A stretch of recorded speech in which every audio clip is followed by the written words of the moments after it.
નમસ્કાર વિદ્યાર્થી મિત્રો, સ્વાગત છે તમારું આપની યુટ્યુબ ચેનલ ટીમ રાઠોડ 01માં। વિદ્યાર્થી મિત્રો, આજે આપણે એક ખાસ માહિતી માટે વિડીયો બનાવી રહ્યા છે। તે આપને ઘણા સમયથી રાહ જોઈ રહ્યા હતા કે જુનિયર ક્લાર્કની એક્ઝામ ક્યારે આવશે, તારીખ ક્યારે આવશે। તો વિદ્યાર્થી મિત્રો, આજે નગર પ્રાથમિક શિક્ષણ સમિતિએ તમને એક PDF આપી છે। તેમાં જણાવ્યું છે કે તમારી એક્ઝામ કઈ તારીખે હશે અને કયા સમયે લેવાશે। તો વિદ્યાર્થી મિત્રો, આપણે વિસ્તારથી જોઈએ, બરાબર। તો નગર પ્રાથમિક શિક્ષણ સમિતિ અમદાવાદ, જેના ફોર્મ આપને 12મા મહિનામાં આઈ થિંક ભર્યા હતા, 3 મહિના પહેલાં, બરાબર। જેની પરીક્ષા અત્યારે આપણે 4થા મહિનામાં લેવાની છે, બરાબર। તો વિદ્યાર્થી મિત્રો, નગર પ્રાથમિક શિક્ષણ સમિતિ અમદાવાદ હસ્તકની કચેરીમાં નાયબ શાસનાધિકારી, અધ્યાપક, નૂતન તાલીમ વિભાગ, supervisor, signal school, trend graduate supervisor તેમજ જુનિયર ક્લાર્કની ખાલી પડેલી જગ્યાઓની ભરતી કરવા MCQ બેઝ લેખિત પરીક્ષા, એટલે કે જે તમારી આ બધા તમે ફોર્મ ભર્યા હતા, બરાબર। મોસ્ટ ઓફલી વિદ્યાર્થીઓ આપણી ચેનલ સાથે જુનિયર ક્લાર્કવાળા સંકળાયેલા છે, તેમજ નાયબ શાસનાધિકારીવાળા પણ છે।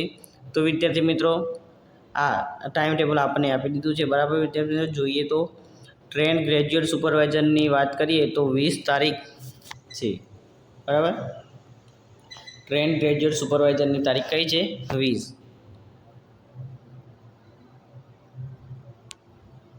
20 તારીખ છે।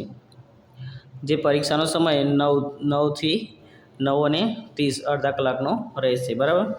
સુપરવાઇઝર સિગ્નલ સ્કૂલની વાત કરીએ તો એ પણ 20 તારીખે જ છે। તેનો 10:30 થી 11નો સમયગાળો રહેશે। નાયબ શાસનાધિકારીની વાત કરીએ તો 20/4/2025 જ એક્ઝામ છે। 12 વાગ્યાથી 12:30 સુધીનો સમયગાળો રહેશે, અડધા કલાકનો, બરાબર। અધ્યાપક નૂતન તાલીમ વિભાગની 20/4/2025ના રોજ જ છે। 1 અને 30 થી 2ના સમયગાળામાં આ પરીક્ષા યોજાશે નૂતન તાલીમ વિભાગની। અને જુનિયર ક્લાર્કની આપણે વાત કરીએ તો વિદ્યાર્થી મિત્રો, જુનિયર ક્લાર્કની એક્ઝામ તમારી 27 તારીખે યોજાનારી છે। કઈ તારીખે? 27/4/2025ના રોજ 12 વાગ્યાથી 12:30, એટલે કે અડધા કલાકનો સમયગાળો રહેશે। તો વિદ્યાર્થી મિત્રો, આપણે હવે મહેનત થોડી વધારે કરવી પડશે, કેમ કે આપણી પાસે આજે 30 તારીખ તો થઈ, 31, અને પહેલી તારીખથી ગણીએ તો આપણી પાસે 26-27 દિવસ બાકી રહ્યા છે, બરાબર।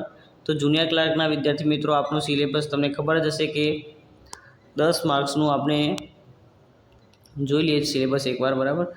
તો 30 માર્ક્સનું જે કાયદો હતો, બરાબર, એમાં 10 માર્ક્સનું શું 10 માર્ક્સ, સોરી, અહીંયા તમને દેખાશે નહીં, નીચે જ લખી દેવું પડશે, બરાબર।